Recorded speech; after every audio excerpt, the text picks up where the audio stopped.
importante, particularmente porque resulta muy frecuente. Esto lo van a ver todo el tiempo, donde sea que sea. Pueden estar en el lugar más pobre, en el hospitalito más chiquitito, o pueden estar en la zona más sofisticada con toda la tecnología de punta. Siempre lo verán.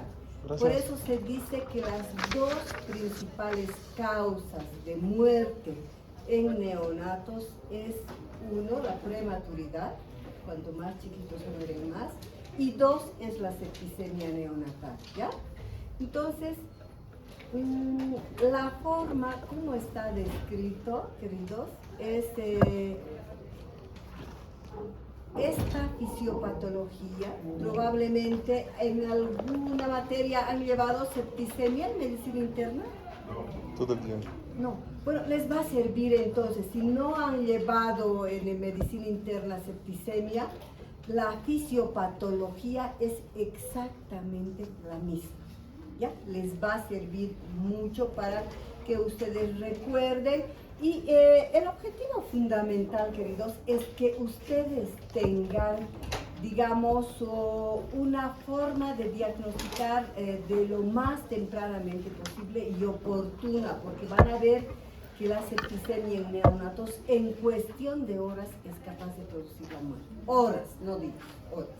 ¿Ya? Entonces vamos a empezar con esta temática.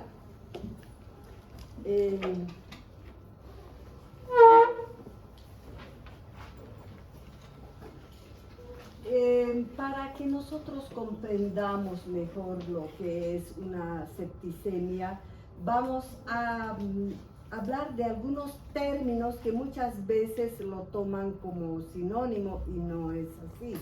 El término de bacteremia es simplemente, quiere decir presencia de bacterias en el torrente sanguíneo. Es simplemente, que no siempre indica enfermedad.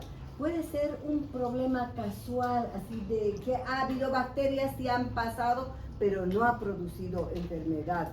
Puede ser transitorio, asintomático, pero puede ser también una bacteremia, el inicio de una septicemia, ¿ya?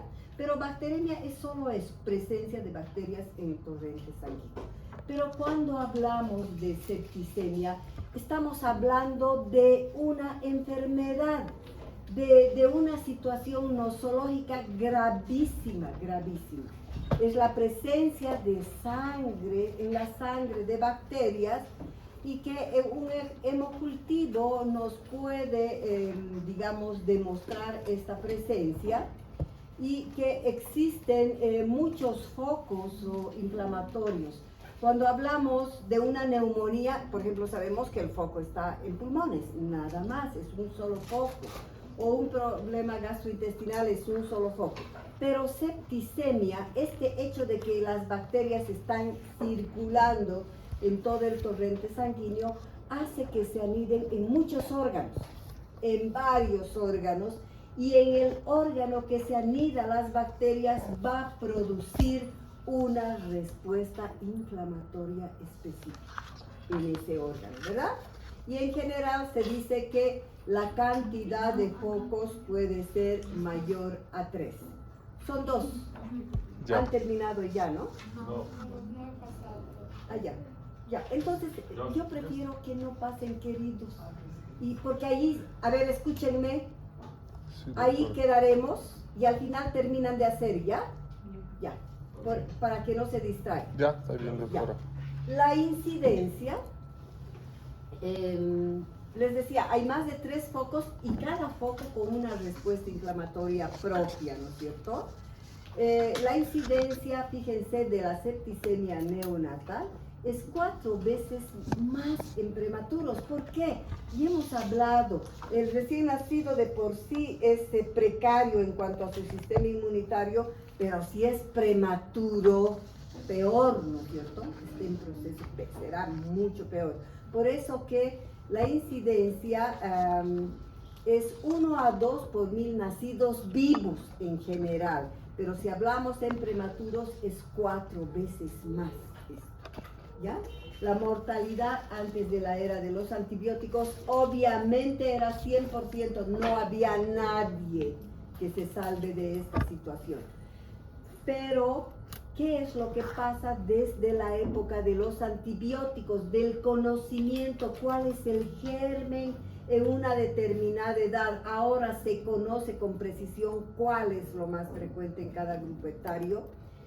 Y el libro dice, aún en centros hospitalarios que tienen una tecnología de punta, lo más sofisticado, con unidad de terapia intensiva, todo esto, aún en esto, la mortalidad es súper alta, 20 a 30%, fíjense qué altísimo, ¿no? Entonces muchas veces, digamos, salen de ese riesgo de la prematuridad y ya están un mes estos a punto de darles de alta y alguien ha metido sus manos sin jabonarse a la incubadora y hace septicemia y se muere después de haber batallado un mes, 2 meses con los prematuros. Es así de grave.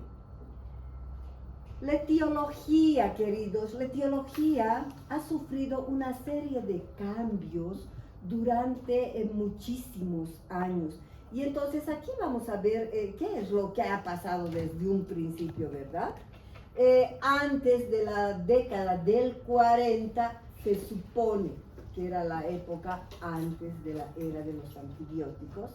En esta época, antes de la era de los antibióticos, quienes hacían estragos, era el Streptococcus pyogenes.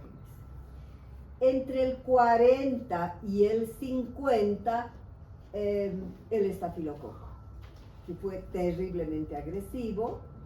Chicos, aquí hay error. Ustedes arreglen lo que yo les voy a decir, por favor. Hasta aquí está bien, el estafilococo aureus.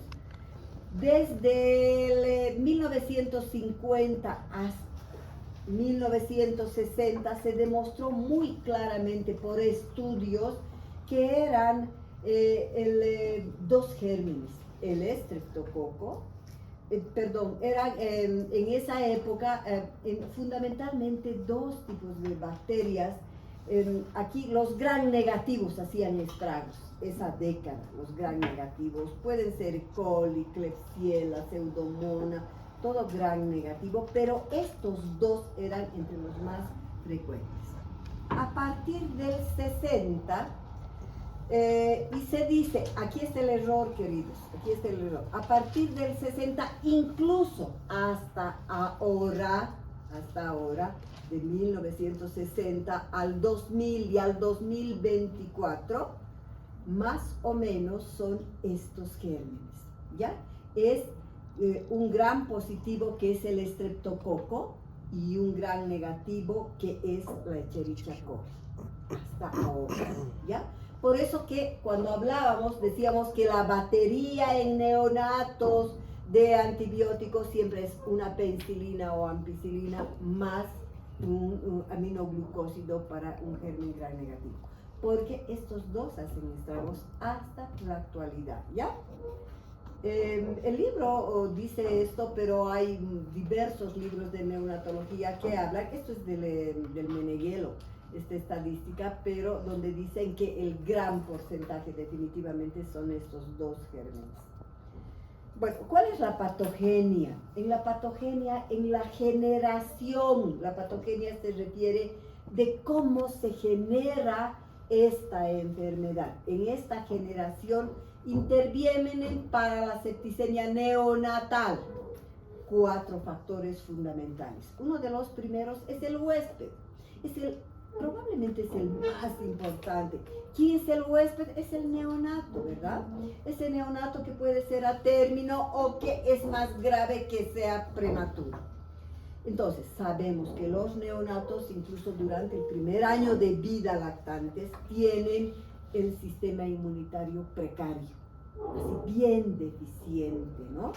Entonces, en términos generales, ese es el título. ¿Por qué se habla esto? Porque las inmunoglobulinas están muy bajas. La IgA secretora es terriblemente baja. En estos, la IgM están muy disminuidas, la actividad del complemento que tiene que ver mucho con ese proceso inflamatorio reparativo de las infecciones. Hay mucha confusión, chicos. Es una pena últimamente esta confusión que tienen. Incluso médicos recién formados tienen esa confusión. Piensan que el proceso inflamatorio es un proceso dañino y no es así. Acuérdense que el proceso inflamatorio es la parte que ayuda a recuperar, digamos, la salud de un paciente. Frente a la invasión de un determinado germen que viene, acuérdense, se liberan citocinas, factores químicos, la quimiotaxis, hay fenómenos de vasodilatación, se liberan neutrófilos, macrófagos, todo esto, ¿verdad? Esto es el proceso inflamatorio que está yendo a defender nuestro cuerpo, ¿ya? Entonces, esta actividad del complemento es parte. Esta cascada del complemento, si recuerdan ustedes, es deficiente también aquí de este proceso inflamatorio reparativo. La actividad fagocítica, tanto de neutrófilos y macrófagos, que son las líneas más importantes de la fase aguda, los neutrófilos, y de la parte ya del barrido de todo, de terminar toda esta infección, los macrófagos están muy disminuidos, lo mismo que la producción de anticuerpos de los linfocitos B. Seguimos con el huésped. El huésped si cuenta, además de toda esta cosa horrible que sabemos los prematuros sufren más, además si este huésped, este neonato, tiene malformaciones congénitas, particularmente cardiovasculares o respiratorias, que son las más frecuentes, esto produce hipoxemia, ¿verdad? Y esto me va a predisponer mucho más todavía a la septicemia. Entonces, estos son más vulnerables, donde cualquier paciente que tenga una malformación congénita. La inmunosupresión, fíjense, la quimioterapia. Esto, queridos, no es para el neonato, pero es en términos generales para todos los grupos etarios. Por eso, el libro de pediatría incluye esto, porque no podemos perder de vista de algo tan importante. Entonces, la quimioterapia para los cánceres, quimioterapia. En un desnutrido grave, puede ser marasmático o kwashiorkor, pero es un desnutrido de tercer grado grave. Es un inmunodeprimido fisiológico, ¿verdad? El tratamiento con corticoides en forma prolongada.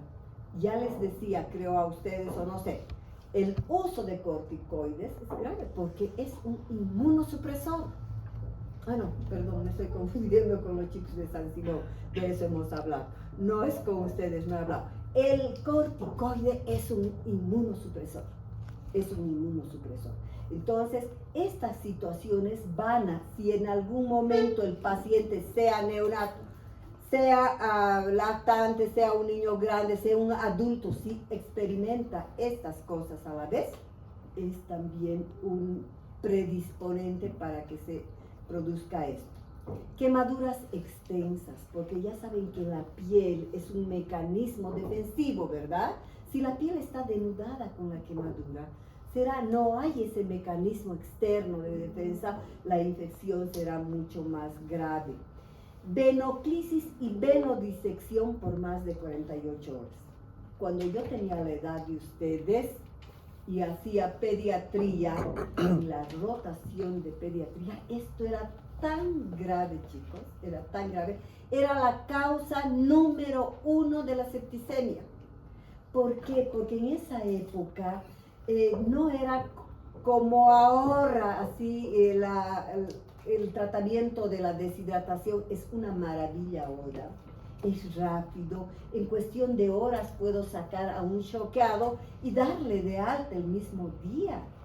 Antes las deshidrataciones se corregían de forma lenta, la mortalidad era grande, se rehidrataba en la vía endovenosa 5 a 7 días, ¿se dan cuenta? Y no había ni stopper, tenían la vena aquí con la agujita y todito el tiempo estaba. Entonces el manipuleo, el cambio de esto hacía que, digamos, no siempre quienes manejan eso son las enfermeras auxiliares que a veces no tienen idea de estas situaciones y no tienen la precaución que tiene un médico, por ejemplo, ¿no? Entonces, esta era una de las causas más importantes de venodisección. Ahora esto ha disminuido mucho, mucho del cielo a la tierra, chicos. Cirugías de focos sépticos, drenar abscesos grandes de osteoartritis, de abscesos a cualquier nivel eran también causados, ¿ya? Eso es el factor predisponente en el huésped.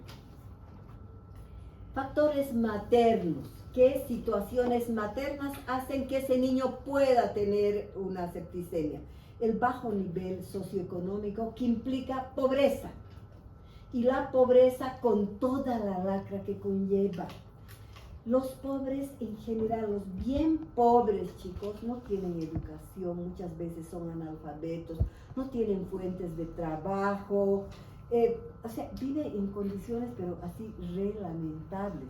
Entonces, para el pobre no es la prioridad salud, no es la prioridad. ¿Qué es su prioridad? Comer, exactamente. Esa es su prioridad de ellos, tener algo que meterse a la boca en el día para el pobre. Entonces, ¿qué se va a estar ocupando de que su mujer haga control prenatal o que su niño vaya a la semana de haber nacido, etcétera? Ausencia de control prenatal, no en todos los casos, promiscuidad sexual, enfermedades de transmisión sexual, porque ser pobre no implica todo esto, ¿verdad? Hay, pero no siempre. Adicción a drogas y alcohol, infecciones durante el embarazo, particularmente las infecciones urinarias severas en la madre embarazada. A veces hay infecciones urinarias multiresistentes que no están pudiendo sobrellevar. La compresión del útero sobre las vías urinarias, etc. Hay muchos factores y se vuelve sistémico, a veces se vuelven altas y predisponen a infección urinaria. Es una de las infecciones en la madre que me predispone a la septicemia.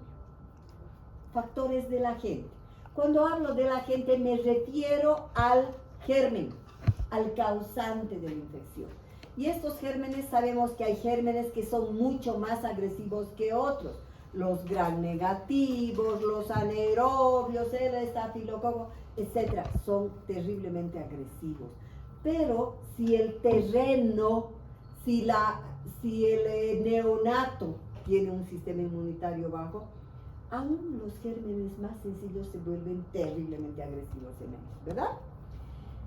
Entonces hay características, depende de la cantidad, de las circunstancias, de todo esto.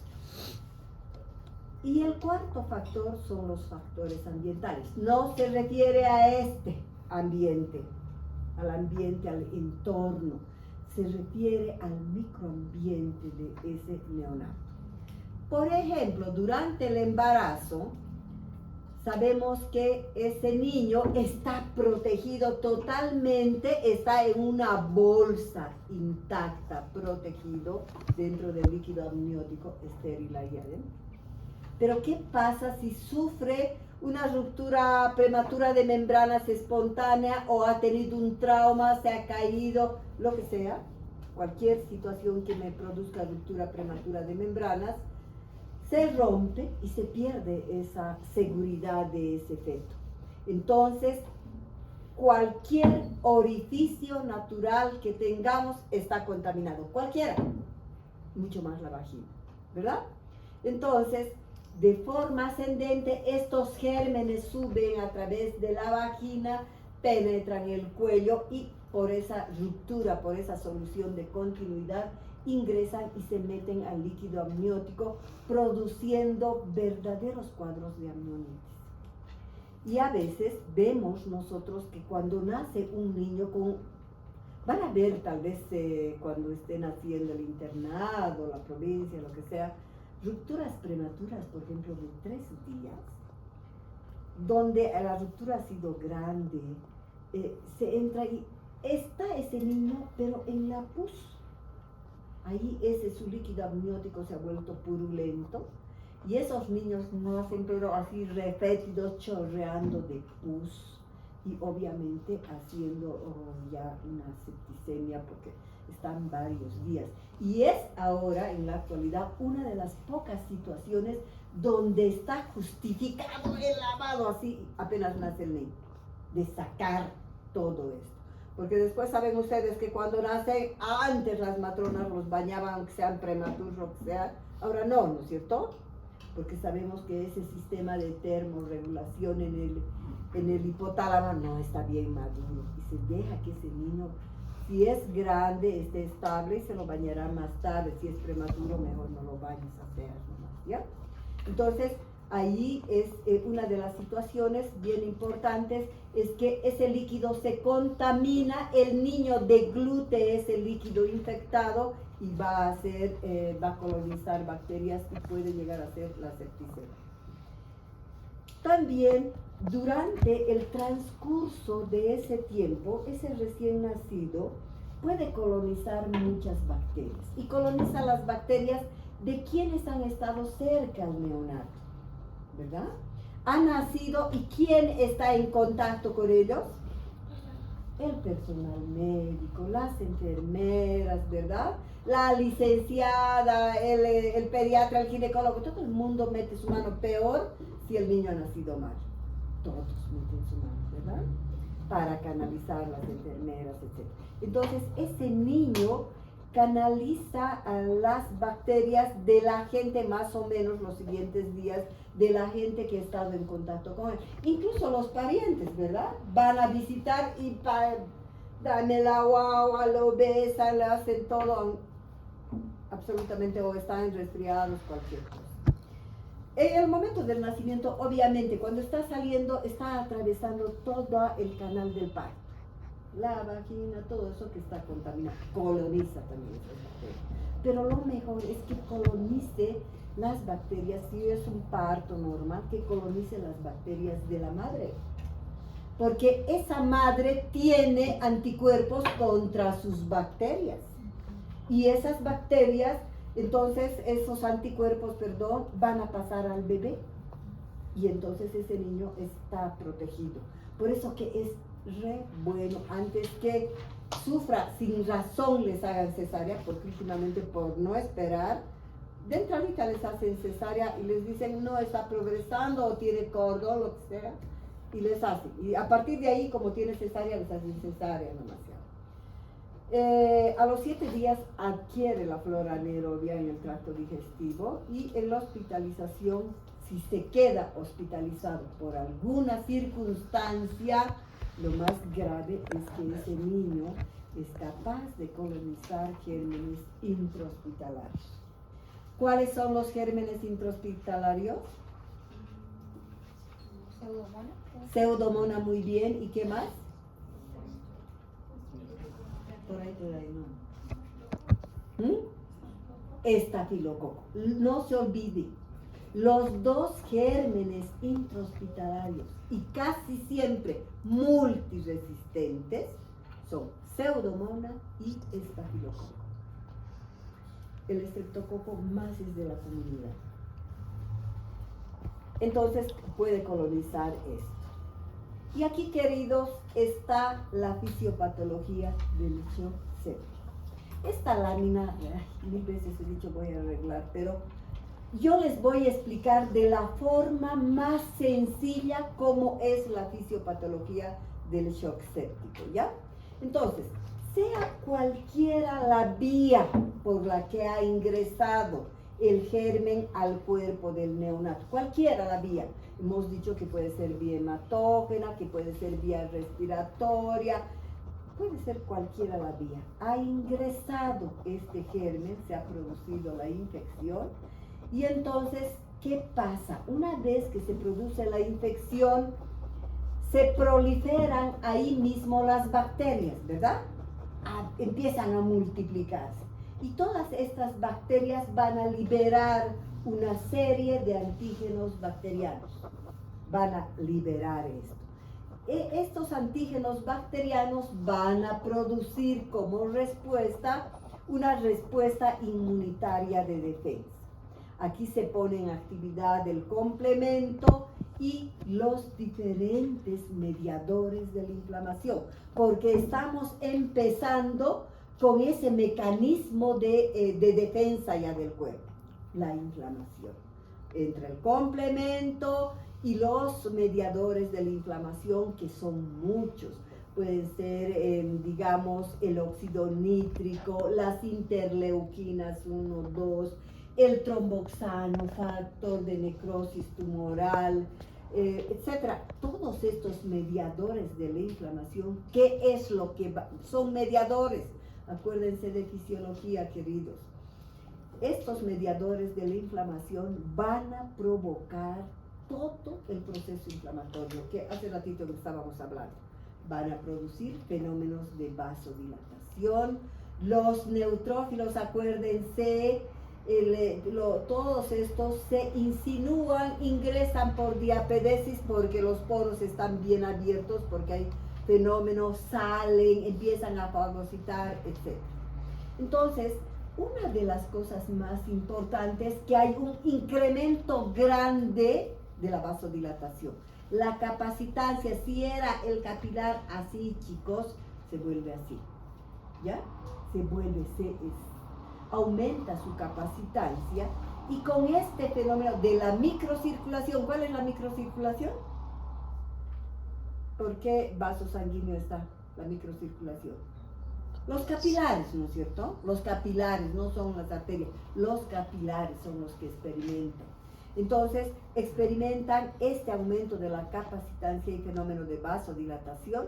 Y entonces, al estar así, aunque la cantidad de sangre sea normal, si se ha vasodilatado, la cantidad será menor, ¿no es cierto? Porque la capacitancia ha aumentado. Por lo tanto, baja la presión arterial. Hay una disminución del retorno venoso hacia el corazón, es decir, la precarga disminuye. Por este fenómeno no hay fuerza. El retorno venoso está disminuido. Y si recuerdan ustedes, queridos, cuando hemos llevado corazón, la ley de Frank-Starling, ¿se acuerdan? Que dice que a mayor llegada de sangre, las cavidades se ensanchan y la fuerza de contracción es mayor. Eso falla, porque está llegando una precarga, ese retorno venoso es bajo. Y ese corazón apenas, porque está bajito, apenas va a tener fuerza para bombear. Por lo tanto, el gasto cardíaco va a ser bajo. Y si el gasto cardíaco es bajo, ¿qué va a haber? Va a haber una verdadera hipofunción. Va a haber una verdadera hipofunción tisular, ¿verdad? En la cantidad, la concentración de oxígeno para alimentar a las células que están cerca va a estar terriblemente bajo. Todo esto obviamente es consecuencia de esta alteración de la permeabilidad capilar, ¿no es cierto? Continuamos con esta fisiopatología del shock. Para ubicarnos, esta parte vuelve a repetir: mayor capacitancia de la microcirculación con disminución del gasto cardíaco y del volumen sistólico, del gasto cardíaco, etc. La hipotensión, la hipoperfusión tisular es consecuencia de esta alteración de la permeabilidad. Y entonces, fíjense, si hay acá un aumento de la permeabilidad, ¿qué es lo que va a ocurrir además? Va a haber salida, escape de agua, de electrolitos, de proteínas al intersticio, del intravascular, porque hay poros sumamente dilatados ahí y van a salir además. Eso empeora todavía más, ¿no es cierto? Si hay hipoperfusión más el escape de agua hacia el intersticio, empeorará mucho más esa perfusión tisular. Y ese escape de agua y proteínas al intersticio, ¿qué es lo que me produce? Me produce edema. ¿Ya? Entonces, esta situación así tan crítica, chicos, en el cuerpo humano, esto ocurre en el adulto, en todos, es la misma fisiopatología. Es una situación de alarma, pero extrema para el ser humano. Está ocurriendo algo terrible, hay una hipoperfusión, no, ese corazón está a punto de pararse, ¿verdad? Porque no hay fuerza, el gasto cardíaco, el volumen minuto, todo está disminuido. Entonces, esta situación de alarma hace que el cuerpo entre en haga una redistribución del flujo. ¿Se acuerdan de eso? Hay una redistribución de la sangre, porque en ese momento el cuerpo dice, no, yo no puedo permitir que los órganos vitales se mueran. ¿Cuáles son los órganos vitales? Cerebro, corazón, pulmón, muy bien. riñones, ¿Qué más? Riñones. ¿Perdón? Los riñones. No, son reservorios. intestinos. Y las suprarrenales. Lo más importante es corazón, cerebro y suprarrenales. Estos son los órganos vitales. Entonces, ¿qué hace? ¿Cómo ocurre este fenómeno de redistribución? Todos los reservorios, recordemos cuáles son los reservorios de sangre que tenemos. Son las grandes venas, el plexo mesentérico, todito ahí que está inundado, son los pulmones, es el hígado por excelencia, es capaz el hígado pero exprimir su sangre y mandar hasta medio litro, es el vaso, los riñones, son toditos reservorios.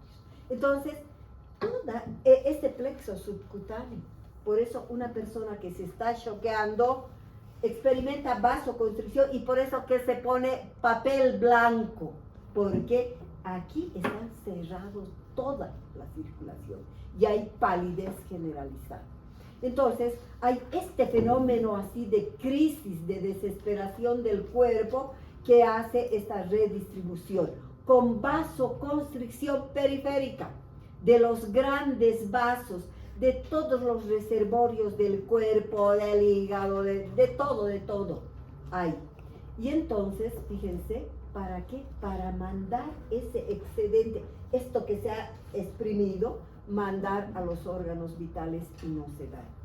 Por eso que en el recién nacido, chicos, y más si es prematuro, esta vasoconstricción tan grave que experimenta el cuerpo, a nivel de los intestinos, produce necrosis y de ahí viene la enterocolitis necrotizante, porque se necrosa por esta falta de irrigación, ¿ya?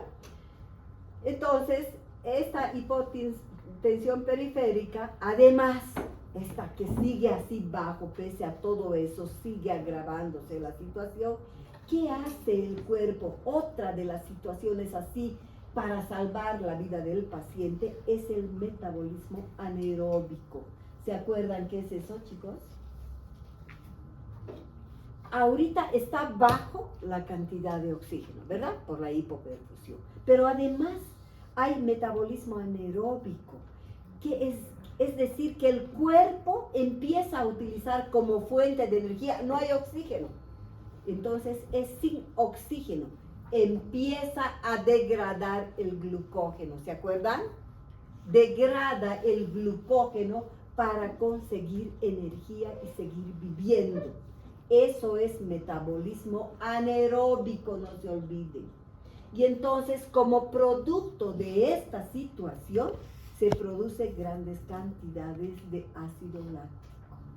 Y ese niño además hace acidosis láctica. O si es un adulto, también hace acidosis. Lo mismo ocurre en el adulto, ¿ya? Entonces, fíjense, en estas situaciones puede haber una hipoperfusión de pulmonares, hay un gran exudado a nivel de los alvéolos. Fíjense que en los alvéolos, si este es el alvéolo y aquí está tapizado de capilares, ¿verdad? Donde ocurre el intercambio de gases. se mete oxígeno al cuerpo y del cuerpo, desde los pulmones se libera el CO2. Entonces, si aquí la parte interna del alvéolo se llena de exudado, este intercambio gaseoso está fallando, grave, está muy grave. Todo esto, pero empeora todavía la hipoxia que existe. Hay una disminución de la función hepática. El hígado es un órgano maravilloso, increíble, que cumple, pero miriadas de funciones metabólicas. Metaboliza de todo, baja su función hepática, la conjugación está muy disminuida, por eso que en la septicemia podemos encontrar ictericia, ¿ya? No hay buena síntesis de proteínas. ¿Se acuerdan que el hígado sintetiza las proteínas?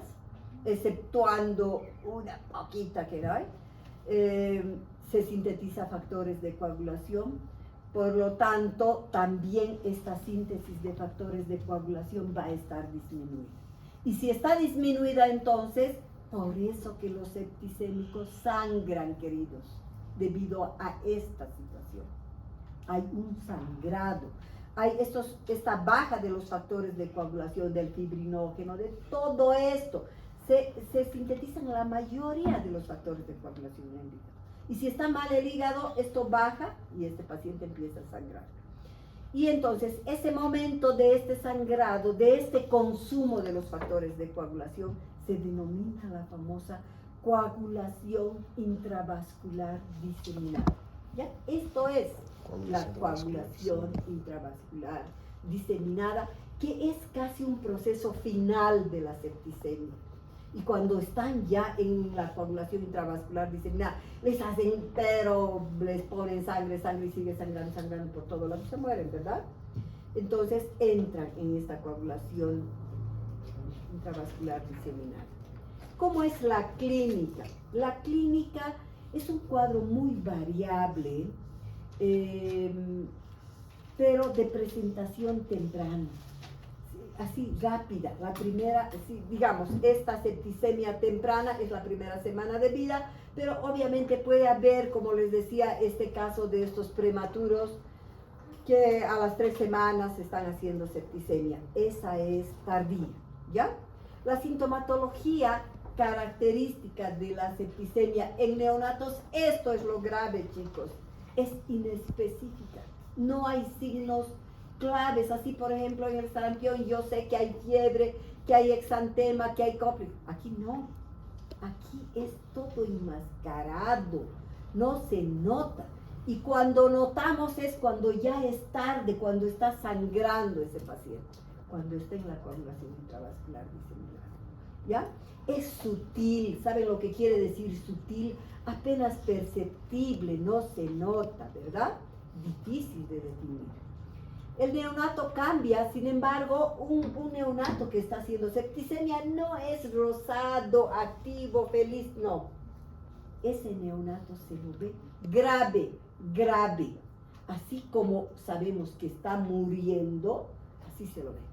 Entonces, tiene un aspecto pero terroso, tiene un llanto monótono, persistente, hipoactivo.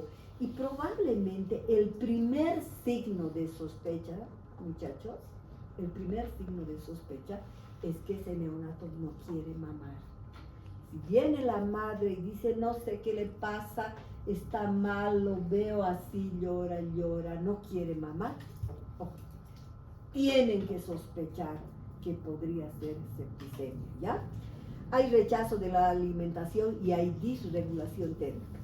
Un paciente grande, desde lactante hasta adulto, generalmente con septicemia, hace cuadros febriles graves, pero el neonato no.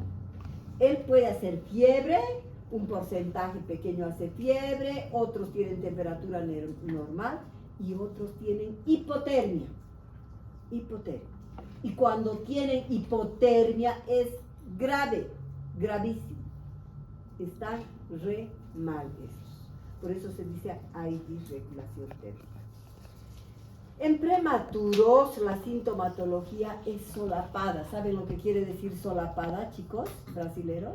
No. No. No es esto. Porque me han dicho eso. Solapado. No es eso. Solapada quiere decir enmascarada. Enmascarada, tapada. No me doy cuenta. Está enmascarada, sí entienden, ¿verdad? Sí. Es una sintomatología encubierta, si quieren, ¿ya? Tardía y rápidamente progresiva, en cuestión de horas se puede morir el paciente. Presentan ellos intolerancia digestiva, distensión abdominal, residuo gástrico bilioso o porráceo. ¿Saben lo que es líquido porráceo? Cuando este niño está con la distensión abdominal y se lo ve mal, generalmente está internado, se mete la sonda nasogástrica. Se mete la sonda nasogástrica, ¿saben cómo meter? Se mide de aquí, de la nariz, De la punta de la nariz. y aquí, y aquí. Hazlo pillar. Aquí, donde está el sifoides, ¿ya? Y ahí se supone que estamos entrando a estómago. Ustedes miden, no pueden meter más, meten un poquito más para algo más entrar si quieren y se aspira el contenido gástrico. Puede salir bilioso, es que está haciendo ya un ilio paralítico, o puede, si sale porráceo, quiere decir que tiene restos de sangre. Y entonces todos gritan, ¡ay, Dios mío, está haciendo septicemia!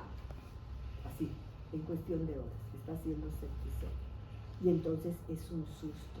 Y ese momento ya a este niño yo debo cubrir ante la primera sospecha de antibióticos, ¿ya? Entonces ese líquido es porráceo, muchas veces piel terrosa, pálida.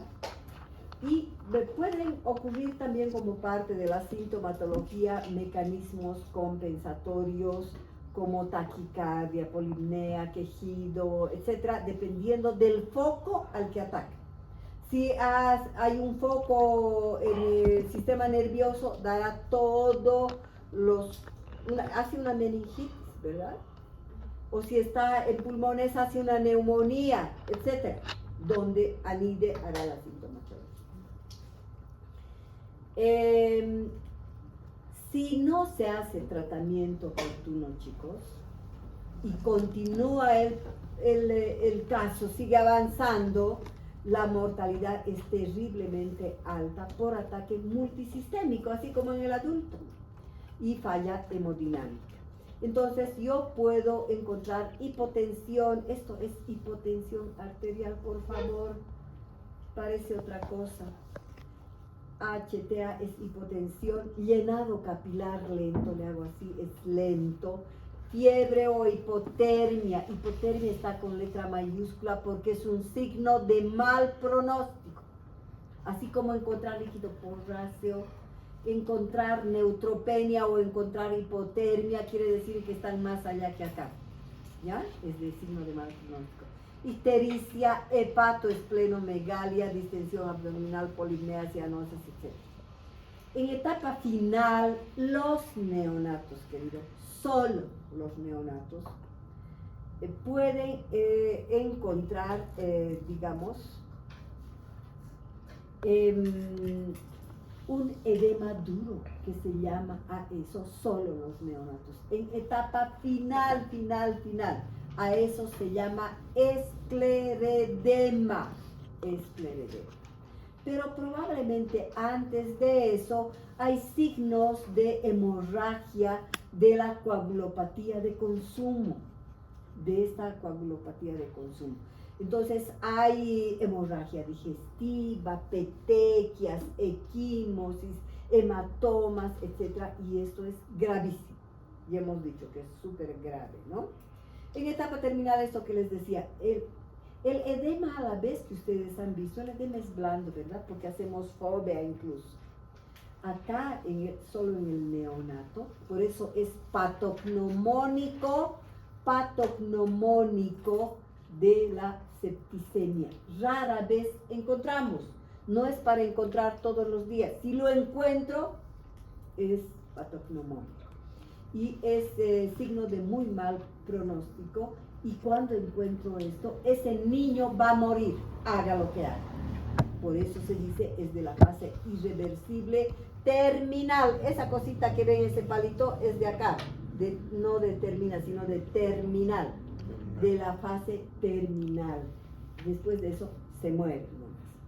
Cuando encuentro necrosis distales, tengo que pensar que se trata de pseudomonas o estafilococos. ¿Por qué? Y en las partes distales, ¿cuáles son las partes distales? La punta de los dedos, de la mano, de los pies, las orejas, la punta de la nariz, los isquiones porque están enflaquecidos y son como bien puntiagudos y casi no tienen tejido adiposo ahí, ¿verdad? Esas son las partes donde habitualmente aparecen, pero particularmente empiezan por esto. Si se acuerdan de anatomía, chicos, ¿verdad? Hay una cosa así que une la arteria la terminal con la vénula y es así, ¿verdad? Entonces, eso es terriblemente delgado. Entonces, hay émbolos sépticos de estafilococo o de pseudomonas que se trancan en estos vasitos tan delgaditos. Entonces, al trancarse, hacen como al ser un émbolo, es como hacer un infarto, ¿verdad? No hay irrigación y hay muerte. Y entonces, cuando llegan neumonía, no sé quién les dará neumonía, por ejemplo, la neumonía por estafilococo, a cualquier edad, no solo en neonatos. Yo he visto, pero en adolescentes grandes, en adultos, neumonía en adolescentes por esto por el acné, porque hay vías directas y grave, en un tranco hacen neumonía y en cuestión de horas, como es tan agresivo el estafilococo, están haciendo una septicemia por estafilococo. Y he visto, chicos, en adolescentes, aparte de ver en los pequeñitos, cómo, digamos, empezaron en la tarde, no los revisaron, se vuelven cianóticos y al día siguiente ya está muerto. Y después de unos días se sale el dedo así, aunque ese paciente viva, esté con el tratamiento. Sale, se salva, pero sale sin los dedos cuando hay esto. Es grave esto, produce necrosis distales, pseudomonas y estafilococos. El laboratorio, fíjense, aquí está en el orden, yo siempre respeto mucho el libro, está en el orden que está en el libro, ¿ya? Entonces, en el laboratorio dice hemocultivo, pero hay algo que quiero decirles, chicos. El hemocultivo negativo no me descarta septicemia, ni siquiera en el adulto, mucho menos en el niño, mucho menos en el niño. Y algún protocolo he escuchado decir que para considerar septicemia yo debo esperar hemocultivo, y no es así. No es así, porque si esperaría a las 72 horas, mi niño ya está muerto. No puede ser, y no siempre es así. La primera lectura habitualmente se hace a las 72 horas y si no hay rendimiento se alimenta con caldos en los cultivos y se puede esperar hasta más días. El rendimiento en la mayoría de los casos es del 40, 50, máximo 70%. Ese es el rendimiento. Aquí el libro dice textual, el hemocultivo negativo no descarta septicemia. ¿Ya? Eso ténganlo bien claro. Se puede solicitar antígenos bacterianos también, que ahora hay. El hemograma, queridos, es para mi gusto el laboratorio estrella en estos momentos. Es el laboratorio estrella. El hemograma me va a mostrar, para ver muchas cosas. Una leucocitosis grande que puede ir desde 14.000, 15.000, 20.000, 30.000 hasta más. Una leucocitosis con desvío a la izquierda y neutrofilia. Es de la fase aguda, ¿verdad? Los neutrófilos invaden hordas. Y en esto que la médula está trabajando como loquita fabricando neutrófilos, porque en condiciones normales fabrica neutrófilos la médula, pero se quedan dentro de la médula hasta que maduren, hasta que segmenten sus núcleos. Pero en este caso, la médula empieza por la necesidad del cuerpo a mandar formas inmaduras de neutrófilos. ¿Y qué se llaman a estas formas inmaduras? ¿Se acuerdan?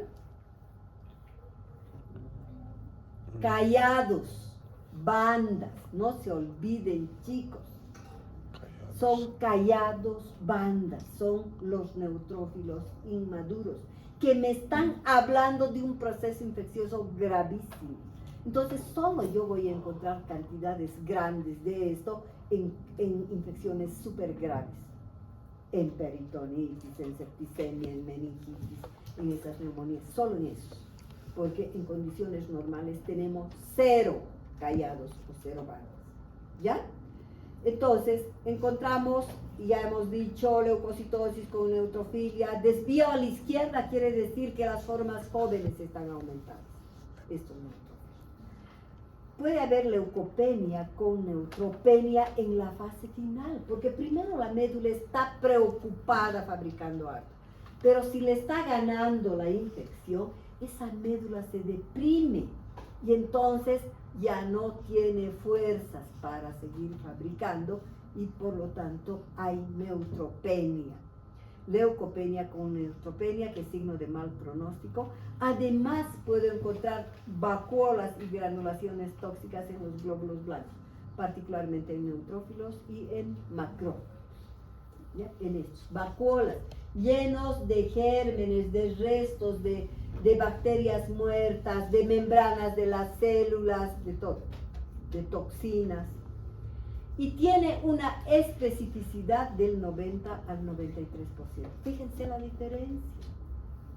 Cómo es de importante y cuánto tiempo tardo. Si yo sospecho septicemia, ese minuto saco sangre y pongo urgente septicemia, mi diagnóstico, o meningitis.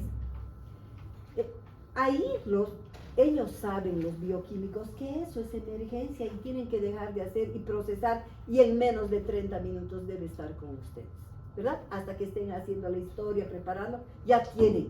Y esto me permite, si yo encuentro todo esto, chicos, me permite iniciar ya el tratamiento sin esperar cultivo. Saco sangre, una parte va al hemocultivo y otra parte va al hemograma. Pero el hemograma me lo devuelven ese rato, ¿ya? ¿Qué otra cosa es terriblemente importante? La proteína C reactiva, que está aumentada ya desde las primeras horas, pero lo que es realmente importante, chicos, es la velocidad de eritrosedimentación. ¿Sí? ¿Sabían eso? ¿Verdad? Cuando han hecho hemograma en clínica y todo, la velocidad de eritrosedimentación es increíblemente importante. Es parte del hemograma normal. Pero como es tan importante, van a ver ustedes cómo los médicos ponen hemograma completo más velocidad de eritrosedimentación, más veces. Porque quieren que no se olvide. Porque para hacer la velocidad, la primera lectura de la velocidad de eritrosedimentación se tarda 1 hora. Y entonces después te mandan eso, ¿ya?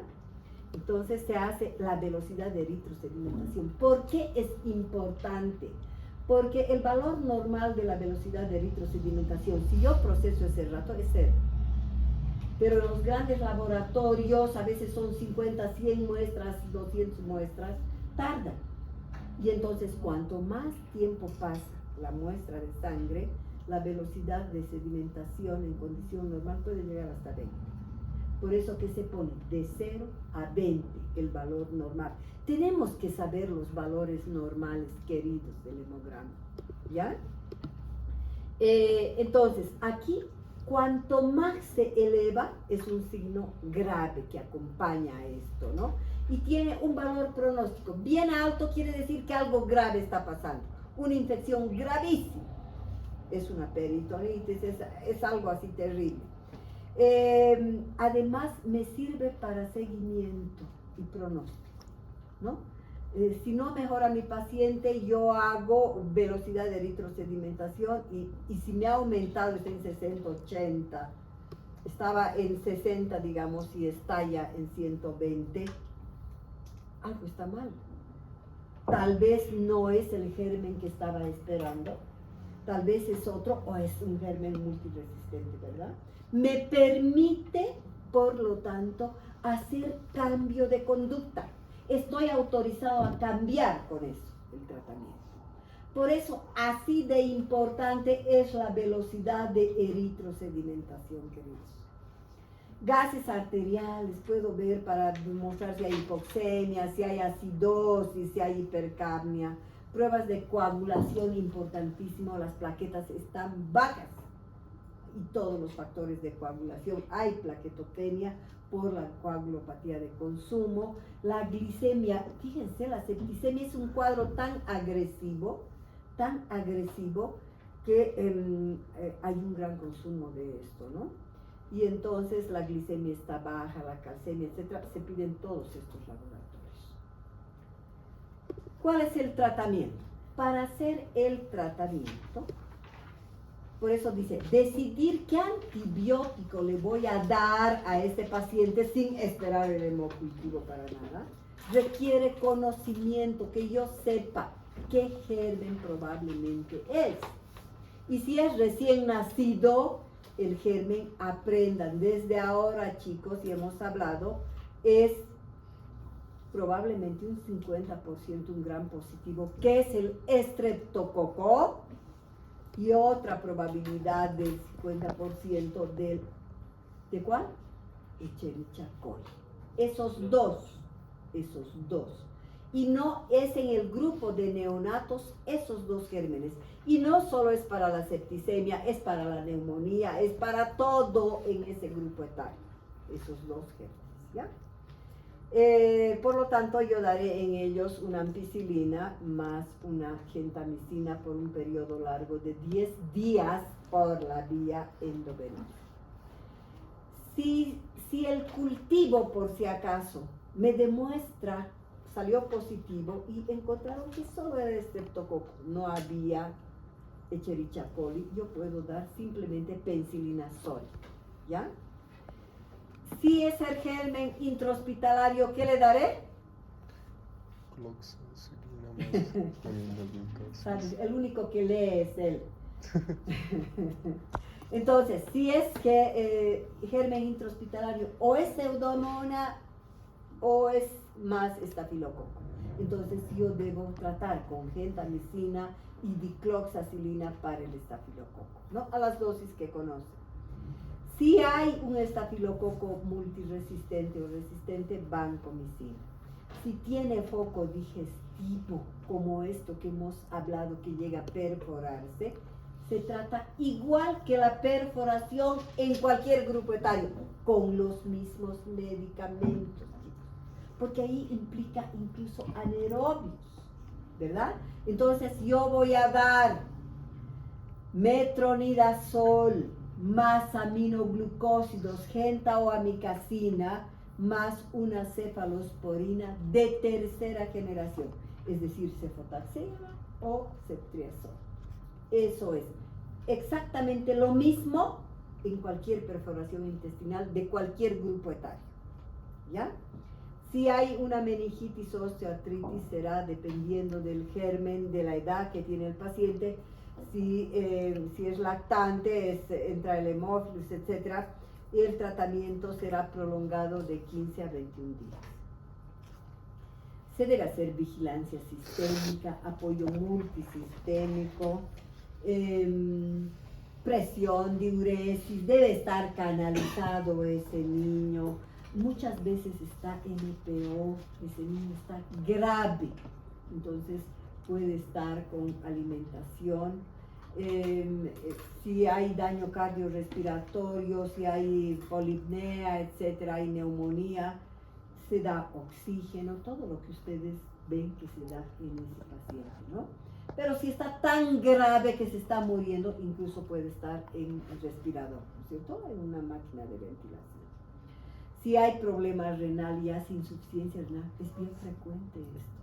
Se puede llegar incluso a producir, hacer diálisis en estos niños o hacer todo el manejo de la insuficiencia renal.